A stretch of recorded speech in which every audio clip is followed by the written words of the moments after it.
Hello, I'm Rachel Geringer. I am a mental health advocate and writer, and I am the Southeast Regional Director for Tennessee Suicide Prevention Network. And I'm dedicated to having tough conversations about mental health. One of these tough conversations is the topic of suicide. This is something that we don't really like to talk about in our communities. We don't really like to say the S word. It's very stigmatized.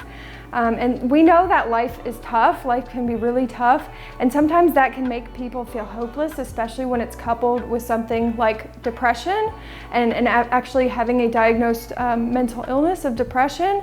And people who are feeling hopeless can sometimes feel like suicide and ending their life is the only way out.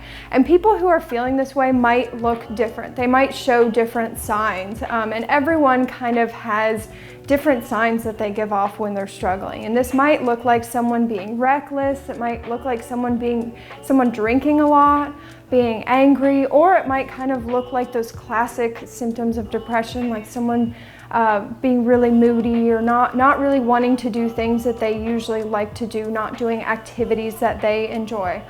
There are things that we can do to make sure that we keep ourselves and others safe. And for others, if you're worried about someone who's showing some of these signs and might be thinking about suicide, there's a really simple thing that you can do, and that's just asking a question.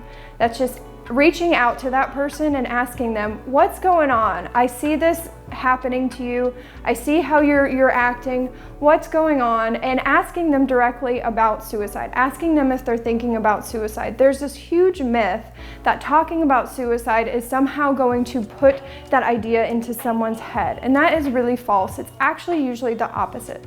People usually feel relief, and they usually feel like, okay, someone cares about me enough to have this conversation, and it can be a really positive thing that can end up being the bridge to saving that person's life. Also, if you're an individual who's struggling with suicidal thoughts, know that you can get help, that these thoughts will go away, and you can reach out to others, reach out to family, reach out to friends, reach out to mental health professionals, and let them know what's going on with you and let them know how they can support you. Also, give yourself time. Know that you don't have to make this big decision right now. Know that you can wait.